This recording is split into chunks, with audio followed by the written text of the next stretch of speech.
دیتے ہیں, ان کے اوپر خرچ کرتے ہیں. اور قرض حسنہ وہ جو اللہ تعالیٰ کے دین کی خاطر, اس کی ترقی کے لیے, اس کو پھیلانے کے لیے وہ اس میں دیتے ہیں. تو اب دونوں چیزیں الگ الگ سامنے آ گئی نا. اب اس کے اندر فرمایا دونوں کے لیے یہ اجر دگنا کیا جائے گا. یعنی آپ کو پتا ہے کہ ایک کھجور بھی جو اللہ کے راستے میں دی جاتی ہے, اللہ تعالیٰ اس دن اس کو بڑھا چڑھا کے احد پہاڑ کے برابر کر دے گا اگر اخلاص سے دی گئی. ایک کھجور, یعنی کسی کے پاس کچھ بھی نہیں ہے, ایک کھجور ہی ہے وہ بھی دے. اس لیے کیوں اتنا زور دیا گیا یہاں پہ؟ اس لیے کہ دیکھیں مال انسان کو بڑا ہی محبوب ہوتا ہے, بڑا پیارا ہوتا ہے. اس نے کہا تھا میں نے بڑی محنت سے کمایا. یہ اپنے ہاتھ سے جاتا ہوا دیکھنا کہ میں کسی اور کو دے دوں, یہ انسان کے لیے بڑا مشکل ہوتا ہے. تمہارے ایمان کا ثبوت ہی اس بات سے ملے گا کہ تم اپنی پیاری چیز اللہ کے راستے میں دے کے دکھاؤ نا, تب سمجھ آئے گی واقعی تم اللہ کے لیے یہ کر سکتے ہو. تب سمجھ آئے گی واقعی تم اللہ پر ایمان رکھتے ہو, اللہ سے محبت کرتے ہو. اور انسان اپنی پیاری چیز اسی کو دیتا ہے جس سے محبت ہوتی ہے. لیکن بعض عورتیں کہتی ہیں یہ میری بڑی قیمتی چیز ہے, میری بڑی پیاری چیز ہے, یہ بس میں نے اپنی بیٹی کے لیے رکھی, میں اس کو دوں گی. بیٹی پیاری ہے تو دل کرتا ہے کہ اس کو دے کے جاؤں, کسی اور کو نہیں دینا. تمہیں مال محبوب ہے نا, اور تم کہتے ہو اللہ سے تمہیں بڑی محبت ہے, تو تم پھر دو اللہ کے راستے میں. لن تنالوا البر حتى تنفقوا مما تحبون, اللہ تعالیٰ نے فرما دیا نا تم نیکی کو پہنچ ہی نہیں سکتے جب تک تم اس میں سے خرچ نہ کرو جس سے تمہیں محبت ہے. پہنچ ہی نہیں سکتے, یعنی تم نیک نہیں کہلا سکتے. آپ اپنے آپ کو میں آپ نیک جتنا مرضی کہتے رہیں, لیکن قرآن کی آیت کے مطابق ہم میں سے کوئی نیک ہو ہی نہیں سکتا جب تک کہ اس میں سے نہ خرچ کریں جو محبوب ہے ہمیں. کیا کیا چیزیں محبوب ہیں, وہ سارا نہیں کہہ دیا کہ سب ہی خرچ کر دو. مما, اس میں سے کچھ تو نکالو نا اس میں سے. اللہ سے محبت کے تو دعوے بہت ہیں, آپ بتاؤ کہ اس میں سے دے سکتے ہو. کسی کو مال محبوب ہے, کسی کو وقت محبوب ہے, ٹائم بڑا محبوب ہے, کہتے ہیں مال لے لو ٹائم نہیں ہم سے مانگو. نہیں, لگا کے دکھاؤ, پتہ چلے کہ تمہیں اس سے محبت ہے کہ اللہ سے محبت ہے. اصل میں دل کی جو سختی ہوتی ہے نا, اس کی ایک وجہ, بہت بڑی وجہ حب مال ہے.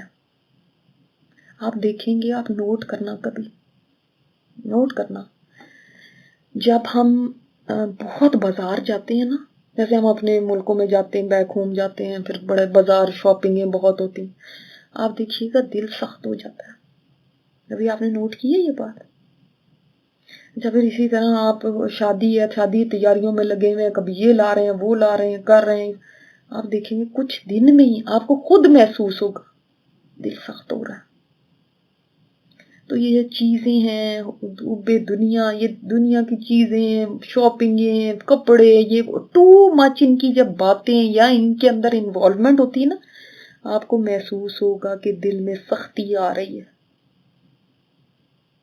خود محسوس کرو گے. اللہ نے کہا دو دو دو, اس دینے سے یہ محبت دل سے نکلے گی. جب دو گے نا تب نکلے گی, ایسے نہیں نکلتی ہے. تو خرچ کرو, اپنی پیاری چیز دو. اور یہی ہے وہ گھاٹی جس کو عبور کرنا انسان کے لیے بڑا ہی مشکل ہوتا ہے. لیکن اس کو عبور کرو گے تو تم تب پتہ چلے گا کہ تمہارے اندر کتنا ایمان ہے. تم خرچ کرو گے تو تمہارا ایمان فلرش کرے گا. اور ہم کبھی دے کے دیکھیں تو پھر پتہ چلے گا نا. تو کبھی اس کو آزما کے دیکھیں. اب دنیا میں دیکھیں, قرض کی جہاں تک بات آتی ہے, دنیا میں اگر کسی کو قرض دیں اور واپس لیتے ہوئے بڑھا کے لیں, اس سے ڈیمانڈ کریں تو یہ سود ہو گیا. لیکن اللہ تعالیٰ اس قرض کو بڑھا چڑھا کے دے گا,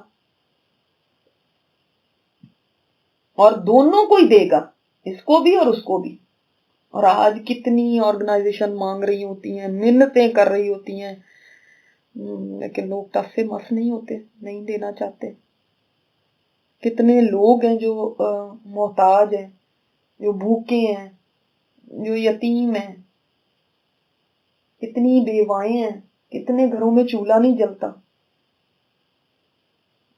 لیکن ہم اپنے گھروں میں گاربیج میں کھانے پھینک رہے ہوتے. اللہ اکبر. کسی کے پاس بیماری کے لیے بھی پیسے نہیں، اور کہاں میک اپ کے اوپر ہزاروں لٹائے جا رہے ہیں.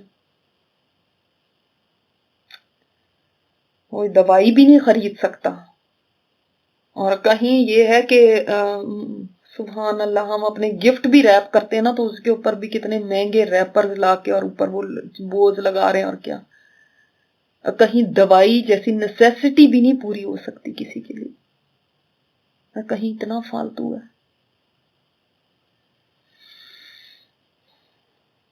تو خرچ پہ بہت زیادہ زور ہے اس سورہ میں، اور اللہ تعالیٰ کا یہ وعدہ ہے کہ وہ لوٹائے گا. اللہ کا یہ وعدہ ہے، لیکن جس کو اللہ کے وعدے پر یقین ہوگا وہی خرچ کرے گا.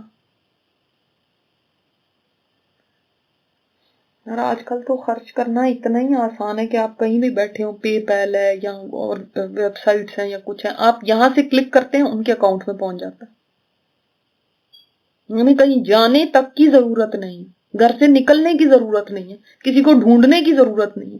یہاں ہم اپنی یہ آج اتنی ٹیکنالوجی بڑھ گئی ہے اور ہم ہر وقت کمپیوٹر اور فون پہ رہتے ہیں، وہاں پہ جب ہمارا اتنا ٹائم اس کے اوپر گزرتا ہے، ہر چیز یہاں سے کر رہے ہیں، ہم اس سے فائدہ اٹھا رہے ہیں، وہاں یہ فائدہ نہیں اٹھاتے. جسٹ اے کلک اوے ہمارے اکاؤنٹ سے سیدھا ڈائریکٹ ڈپازٹ ہو جاتا ہے.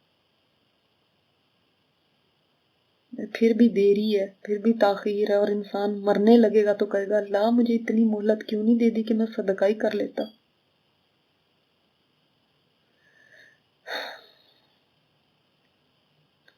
تو جہاں پہ مال کی محبت ہوگی، دنیا کی محبت ہوگی، وہاں پہ اللہ کی محبت کہاں آئے گی؟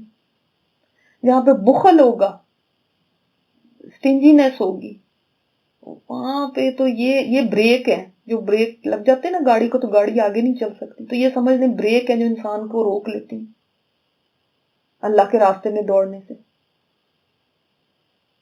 تو یہ جراثیم اگر اندر موجود ہے تو پھر کیا ایمان پھلے پھولے گا؟ اس محبت کو نکالنا اندر سے. والذین آمنوا باللہ ورسلہ، اور وہ لوگ جو ایمان لائے اللہ پر اور اس کے رسولوں پر، یعنی تمام ہی رسولوں پر، صرف ایک پر نہیں، تمام ہی رسولوں پر. اب وہ لوگ کہتے ہیں کہ ہم تو سب کے اوپر ایمان لائے، صرف آپ صلی اللہ علیہ وسلم پہ نہیں ایمان لے کر آئے.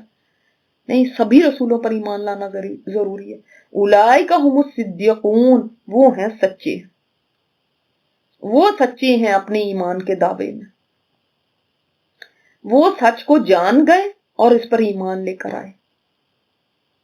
اور یہ ہے پھر کہ یعنی اب انسان کہتا ہے نا کہ ٹھیک ہے مجھے پتا چل گیا ہے کہ اچھا یہ راستہ ہے، یہ کام کرنے ہیں، تو میرا ٹارگٹ کیا ہے کہ میں کیا بنوں؟ مجھے قرآن ایک راستہ دکھاتا ہے، مگر میں نے کہاں تک پہنچنا ہے؟ ہم سب کو ہوتا ہے نا کہ ہاں ہم تو آلریڈی یہ کر رہے ہیں، یہ کر رہے ہیں، میں نے کہاں تک پہنچنا ہے؟ صدیقین کے بلند ترین درجے تک. اس لیے کہ انبیاء کے بعد کون سا درجہ ہے؟ صدیقین کا. صدیقین کا وہ درجہ ہے جو کہ انسان اٹین کر سکتا ہے، انبیاء کا درجہ نہیں کر سکتا. وہ انبیاء تو گزر گئے، آ گئے، وہ اللہ کے چنے ہوئے ہوتے. یہ ہے تمہارا ہدف، تمہارا گول، جہاں تک تم نے جانا ہے. اور یہ تبھی ہو سکتا ہے جب اپنے ایمان کے دعوے میں سچے ہو جاؤ، اللہ پر بھی اور رسولوں پر بھی. رسول کو اپنی زندگی میں اپنا اسوہ بنا لو، اپنی لیے ایگزامپل بنا لو، اپنا رول ماڈل بنا دو. بعض مفسر نے یہیں تک ختم کر کے آگے بات فرمائی وَالشُّهَدَاءُ عِندَ رَبِّهِمْ، اور شہداء گواہ اللہ کے نزدیک. یعنی انبیاء تو اپنا کام کر کے چلے گئے، اب انبیاء کے بعد جو انبیاء کے وارث ہوں گے ان کا ذمہ ہے، ان کا کام ہے کہ وہ انبیاء کے مشن کو آگے لے کر چلیں، وہ پھر گواہ بنیں، گواہی دیں اللہ کی توحید کی لوگوں کے آگے، تو یہ اللہ کے ہاں قیامت کے دن بھی گواہ ہوں گے. عند ربہم، کیا گواہی دیں گے؟ ابھی آپ نے سوچا کہ کیا وہ گواہی دیں گے جو انبیاء کے وارث ہوں گے؟ جیسے مثلا نبی کریم صلی اللہ علیہ وسلم تو دنیا سے چلے گیا، تو اب ان کی امت ہے، یہ بھی گواہ بنے گی. کیا گواہی دے گی؟ پہلے تو انبیاء گواہی دیں گے نا. آپ صلی اللہ علیہ وسلم نے آخری حج میں اپنے فرمایا تھا نا کہ کیا میں نے تم تک پہنچا دیا؟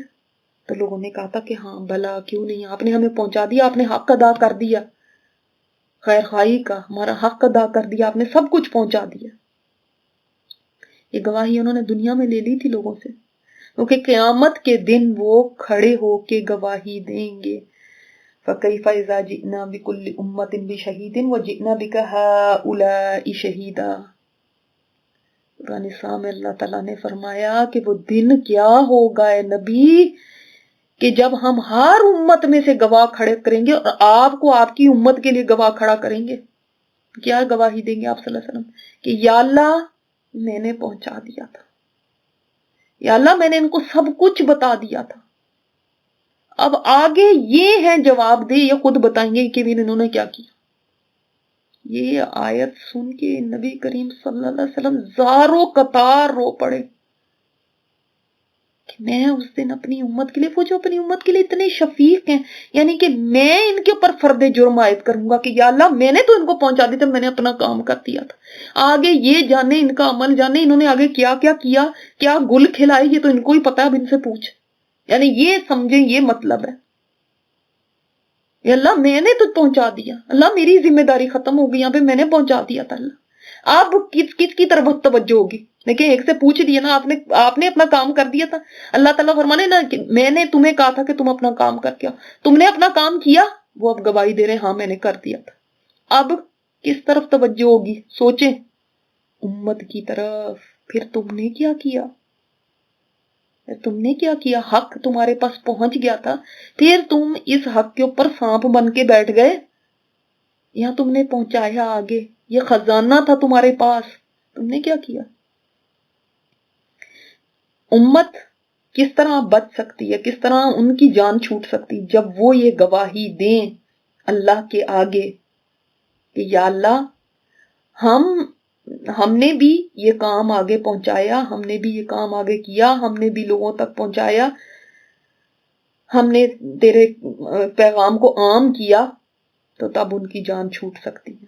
اور اگر وہ یہ نہیں کہہ سکے تو دوسری خلق خدا کھڑی ہو جائے گی اور وہ کہیں گے یا اللہ ہمیں تو کسی نے بتایا ہی نہیں، ہمیں تو پتہ ہی نہیں تھا، ہمیں تو انہوں نے نہیں بتایا آ کے. مجھے حالانکہ یہی بات کی خاطر تو اللہ تعالیٰ نے انبیاء کو بھیجا ہے کہ کوئی یہ نہ کہہ سکے، اور اسی لیے ہمیں کہا گیا کہ تم امر بالمعروف و نہی عن المنکر کرو، یا تاکہ کوئی قیامت کے دن یہ نہ کہہ سکے، اگنورنس نہ پلیڈ کر سکے کہ اللہ ہمیں تو پتہ ہی نہیں تھا. نہیں، تاکہ دنیا میں حجت تمام ہو جائے، اللہ کے پیغام کو عام کر دو، سب کو بتا دو. منوانا تمہارا کام نہیں ہے، بالکل نہیں تمہارا کام کہ منوا لو لوگوں سے، بتانا تمہارا کام ہے کہ پہنچا دو. یہ تمہارے پاس بہت بڑا اللہ کی طرف سے خزانہ ہے جو تمہیں ملا، اس کو پہنچا دو، تب تم گواہی دے سکتے ہو. تو جو ایمان لائے اللہ پر اور رسول پر، یہی ہیں جو سچے ہیں، اور یہی شہداء ہیں عند ربہم، اپنے رب کے. ہاں پھر وہی یہ مشن کو پورا کریں گے نا، وہ تو ایک مقصد کے ساتھ زندگی گزارتے ہیں. پھر وہ ایسے نہیں کہ زبانی کہہ رہے ہیں ہاں اللہ رسول کے اوپر ایمان ہے ہمارا، اور اس کے بعد اپنے عمل کا کچھ پتہ ہی نہیں، اور اس کے بعد زندگی کہیں اور ہی کھپنے لگی ہوئی.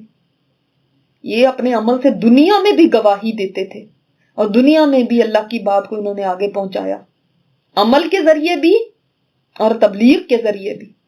اور آخرت میں بھی یہ کھڑے ہو کے گواہی دیں گے، ان کو یہ آنر ملے گا کہ یہ گواہ بنے.